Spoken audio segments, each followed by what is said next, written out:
Senhor a todos. Eu quero aqui desejar um bom dia, um bom domingo a você, a sua família. Que Deus venha estar abençoando a todos.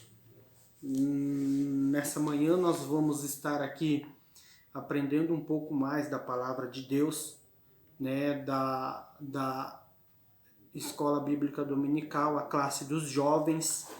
Eu quero aqui mostrar para vocês, a revista dos jovens. Tem aqui Tempo de Conquistas, que é o título. Eu quero aí profetizar sobre a sua vida tempos de conquista. Para a sua família, tempos de conquista. Para todos da sua casa, tempos de bênçãos, de vitórias em nome do Senhor Jesus. Amém? Nós vamos aqui estar entrando na primeira lição, que vem dizer sobre derrota ou derrotando o primeiro inimigo.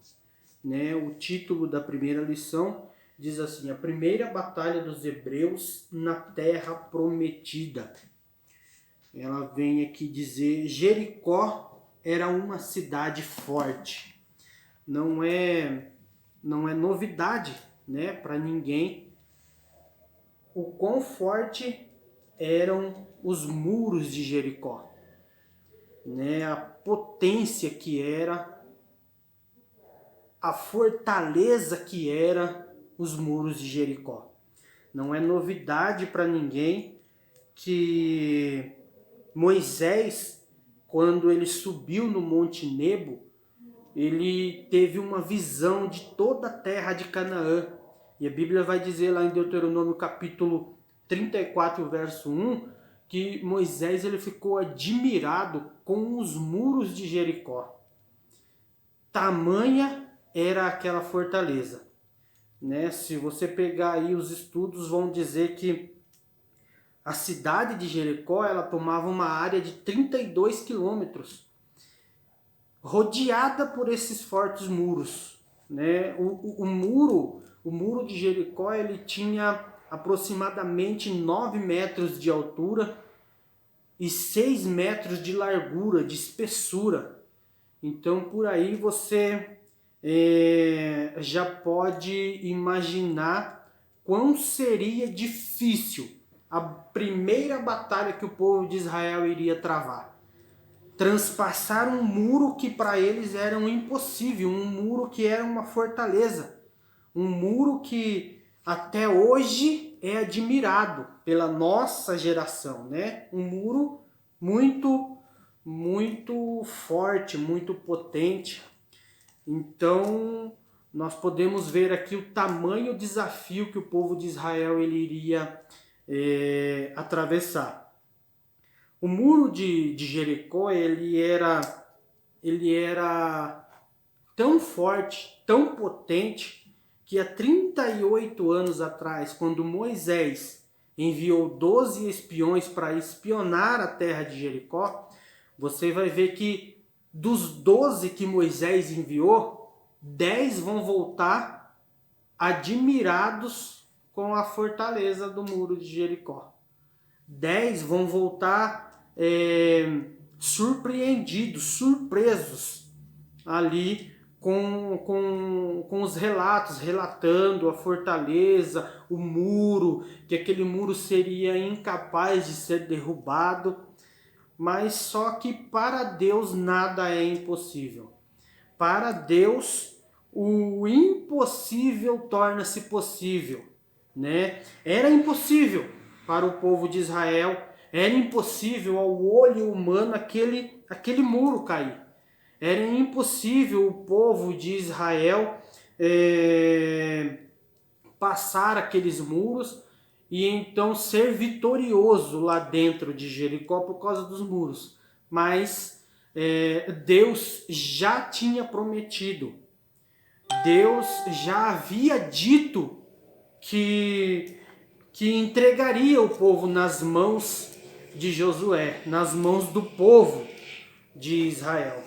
Então, a primeira lição, né, que nós podemos tirar aqui desse primeiro tópico é que aos teus olhos, aos nossos olhos, parece impossível, mas aos olhos do nosso Deus, tudo é possível. Amém? Vamos estar aqui pulando para o segundo tópico, que diz assim: o rei de Jericó não estava brincando, né? Todos sabemos que, como um rei, lógico, ele não pode subestimar o seu adversário, ele não pode brincar de ser rei, né? E o rei de Jericó, ele não estava brincando. Você vai ver que no episódio dos espiões enviado por Josué a Jericó, o rei mandou perseguir severamente, perseguir exaustivamente, perseguir todos os dias, caçar aqueles 2 espiões que Josué tinha enviado. Então você vai perceber que o rei não estava brincando. O rei, ele não estava ali de brincadeira. Então a ordem do rei era perseguir os espiões. A ordem do rei era capturar os espiões, era matar os espiões, era destruir os espiões, era colocar por terra aquele plano de espionar a terra de Jericó. E aqui nós podemos aprender uma lição, que nos nossos dias de hoje, o nosso inimigo, a Bíblia vai dizer que o diabo, ele está ao nosso derredor, bramando como um leão, buscando alguém a quem possa tragar. Então, o nosso inimigo, ele de uma forma, está como o rei de Jericó. Ele está caçando, ele está procurando, ele está indo atrás consecutivamente, exaustivamente, todos os dias, procurando alguém a quem ele possa derrubar, alguém a quem ele possa destruir, alguém a quem ele possa matar, né? Só que maior é o nosso Deus, maior é aquele que está conosco. E no nome de Jesus, nós somos mais do que vencedores.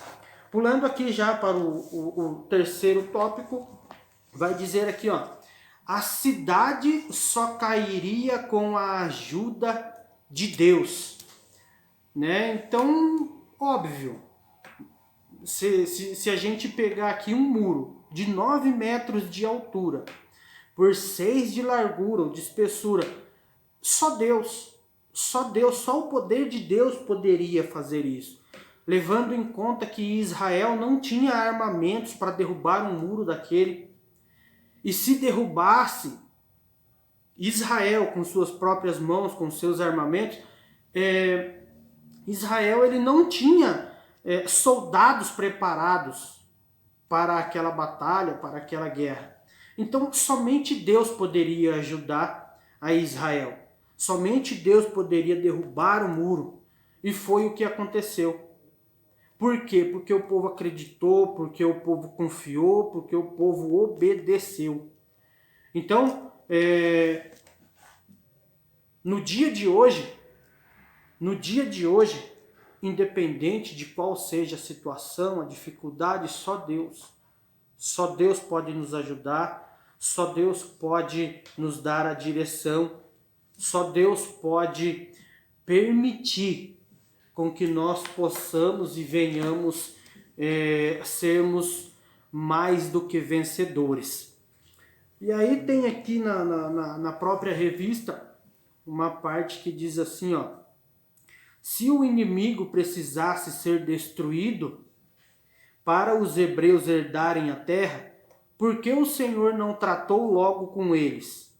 Por que o exército hebreu precisou lutar? Né? Uma pergunta aí que intrigante. Se Deus ele já havia dito no capítulo 6 que entregou o povo nas mãos, se a vitória já estava certa, já estava decretada, por que o povo teria que lutar? Então, é experiência, né? Tudo é experiência. A experiência de vencer, a experiência de lutar, a experiência é insubstituível. É insubstituível para que você venha se aproximar de Deus. Experiências são para que você venha andar mais com Deus, para que Deus venha se revelar a você. Então, experiências são para que você possa se aproximar mais de Deus. E foi o que aconteceu. Se você vê que lá em Gilgal, antes do povo ir para a guerra, o povo fez uma aliança, fez um concerto. O povo esteve diante de Deus, né? Para poder então adquirir essas experiências com Deus. Então, adquira experiências com o Senhor, para que você possa então ter aí motivos para dizer: eu venci, eu lutei, eu perseverei, eu venci, no nome de Jesus. Amém? Então aqui já pulando para o segundo tópico, vai dizer a estratégia de Deus para a batalha de Jericó. O povo, irmãos, o povo estava prestes a ir para a guerra, prestes a enfrentar Jericó. Deus, ele havia entregado o povo nas mãos do exército de Jericó. Só que é preciso estratégia, né? É preciso um plano, é preciso pensar antes. E o que aconteceu? Deus, então, ele deu uma estratégia. Deus, então, ele vai dar uma estratégia para Josué. Qual é a estratégia? Primeira estratégia: cortar a fonte que fortalece o inimigo. Cortar a fonte que fortalecia o exército de Jericó. E qual era essa fonte? De alimento. Deus, então, ele disse para Josué: olha, manda o povo rodear a cidade de Jericó. Ninguém entra, ninguém sai. Se ninguém entra, ninguém sai, não vai entrar mantimento, não vai entrar alimentação. O povo vai ficar fraco, o exército vai ficar fraco, e essa é a primeira estratégia para a guerra. Vocês vão enfrentar um exército fraco. Vocês vão enfrentar um exército debilitado. A primeira estratégia, então, irmãos, é cortar a fonte que fortalece o teu inimigo. Corta a fonte do pecado que fortalece o inimigo. Corta a fonte do diz que me diz. Corta a fonte da fofoca. Corta tudo aquilo que fortalece o teu inimigo. Corta tudo aquilo que dá mais força para o inimigo. Essa é a primeira estratégia. Essa foi a primeira estratégia que Deus deu para Josué enfrentar Jericó. A segunda estratégia, irmãos, ela é interessante. A segunda estratégia era animar ou dar uma palavra de ânimo ao exército de Israel, né? Mas por quê? Por que dar uma palavra de ânimo ao exército de Israel? Se você pegar lá, deixa eu abrir aqui, só para a gente poder acompanhar. Se você pegar em Josué, capítulo 1 e o verso 5, Deus vai dizer, ou Josué capítulo 1 e verso 9, Deus vai dizer para Josué: eu não te mandei, esforça-te. Josué, eu sou contigo, por onde quer que andares. Não te assustes, não pasmes, não te espantes. Então, Deus, ele havia falado com Josué no capítulo 1 e o verso 9. Agora, a estratégia de Deus é dar mais uma palavra de ânimo. Mas por que dar mais uma palavra de ânimo? Deus precisava fazer isso porque a palavra dele não volta atrás. Deus não precisava fazer isso. Deus já havia falado no capítulo 1 que ele seria com Josué.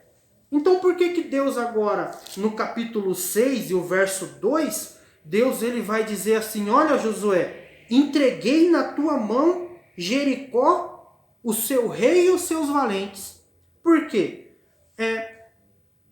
Deus falou isso não porque a palavra dele lá no capítulo 1 voltou atrás, é porque Josué precisava ouvir. O exército de Josué precisava ouvir. O povo precisava ouvir. Então, a primeira estratégia: corta a fonte que fortalece o teu inimigo. E a segunda estratégia: ouça a voz de Deus. Que Deus tem uma palavra para animar o teu coração. Amém? O segundo tópico aqui vai dizer: homens armados à frente dos sacerdotes. É outra estratégia, irmãos. Outra estratégia, uma estratégia que Deus deu a Josué. Deus disse assim: olha, coloca homens armados para que eles vão na frente. E depois vocês colocam 7 sacerdotes. Né? É o apoio espiritual. Olha, coloca os homens de guerra na frente. Coloca os homens armados na frente, mas atrás precisa ter um apoio espiritual. Mas atrás precisa ter homens de oração, precisa ter homens que exercitem a palavra, que acreditem na palavra, que vivam a palavra.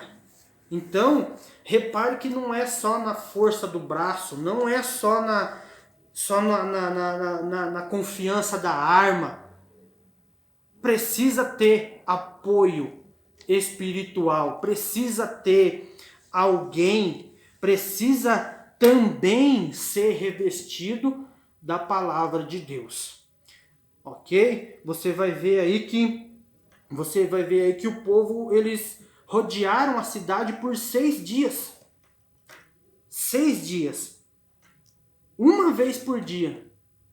Durante 6 dias cada dia o povo dava uma volta. No 7º dia, o povo então contornou Jericó 7 vezes. Né? O povo obedeceu, o povo acreditou.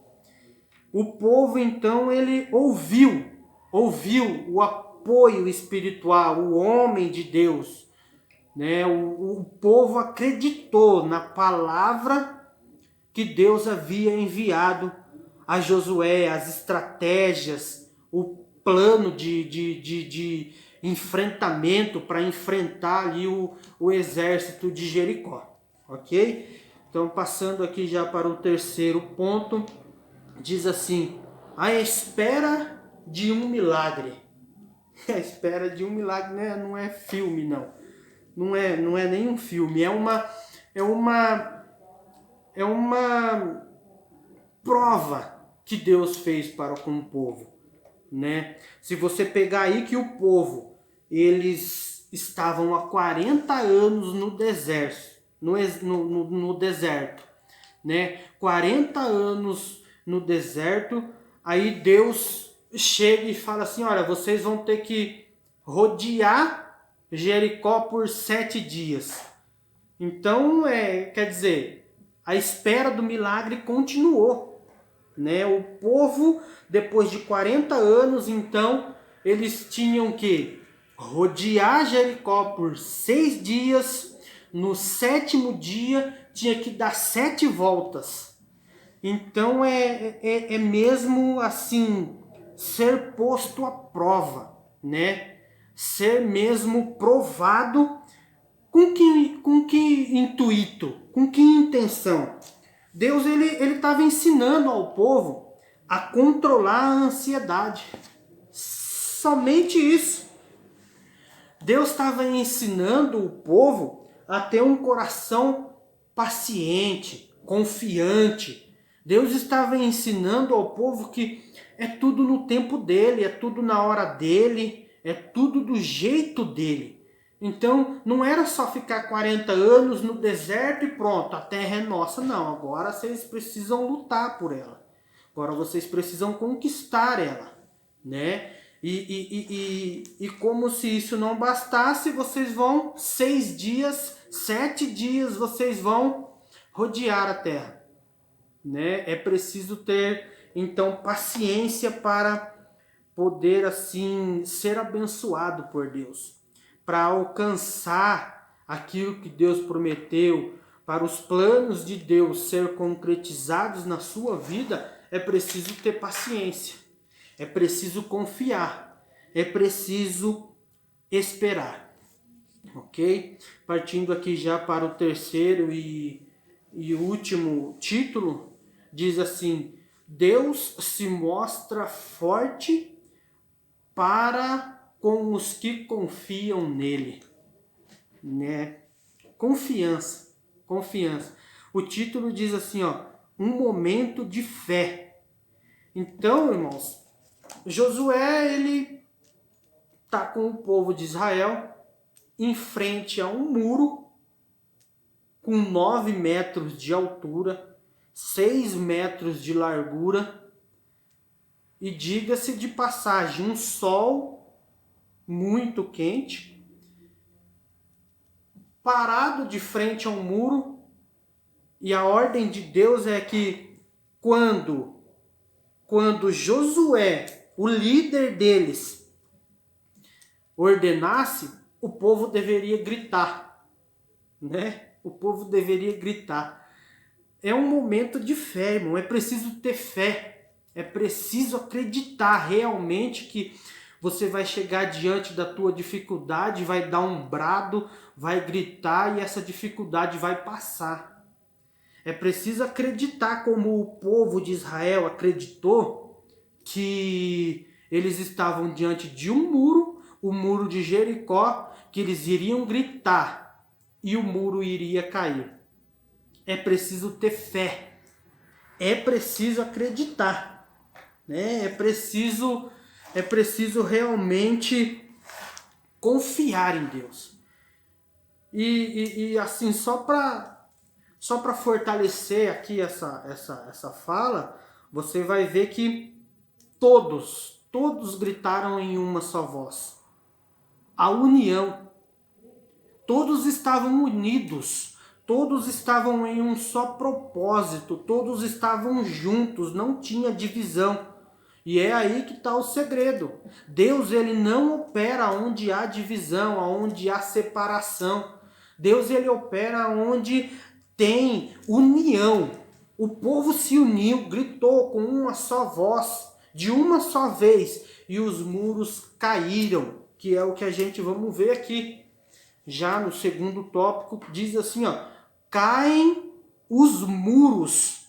Você vai ver que depois de terem eles rodeados 7 vezes, os muros caíram. Só que não caíram porque o povo era muito grande, era bastante gente, não. Não caiu porque o povo gritou muito alto, não. O muro caiu porque Deus estava com o povo. O muro caiu porque o povo obedeceu às ordens de Deus, a palavra de Deus e o que Deus havia ordenado. Simplesmente assim. Por isso que os muros de Jericó caíram. Os muros de Jericó caíram não era porque, não, agora eles precisam, eles são mais do que merecedores que o muro venha cair porque eles passaram 40 anos no deserto. Não. Os muros caíram porque houve obediência. Os muros caíram porque houve união. Os muros caíram porque Deus estava com eles. Então o segredo para ser abençoado, o segredo para ter vitória, o segredo para conquistar é estar unido, obedecer, fazer a vontade de Deus e estar com Deus. Estar em comunhão com Deus. Está em perfeita comunhão com Deus. Ok? Então vamos lá para o terceiro e último tópico. Vai dizer aqui: Jericó é destruída, mas Raabe é salva. Raabe, né? Raabe, a gente já aprendeu aqui em algumas lições anteriormente, que Raabe, ela mesmo sendo uma prostituta, ela acreditou na palavra de Deus. Mesmo ela sendo uma prostituta, isso não impediu de ela ser abençoada por Deus, porque ela acreditou na palavra de Deus. Simplesmente isso. Porque ela obedeceu a palavra de Deus. Você vai ver que em Hebreus capítulo 11, Raabe, ela vai entrar ali para a galeria das mulheres, as heroínas, mulheres heroínas de grande fé. Você vai ver que Raabe, ela vai entrar, ou ela vai estar ali em Mateus capítulo 1, na genealogia de Jesus. Por quê? Porque Raabe confiou, acreditou. Deus ele chamou Raabe para um desafio. Deus ele colocou 2 espiões no caminho de Raabe, ele estava chamando Raabe para um desafio. E Raabe aceitou esse desafio, acreditou no Deus que estava chamando ela para esse desafio. E os desafios, eles são oportunidades. Para cada um de nós, os desafios são oportunidades. Então, se nesse dia você está passando por um desafio, acredite que esse desafio pode ser uma oportunidade para Deus transformar a tua vida, mudar a tua história e da tua família, ok? Que Deus assim venha estar abençoando a cada um de vocês. Fiquem todos com a paz do Senhor Jesus. Um bom domingo, em nome do Senhor. Amém.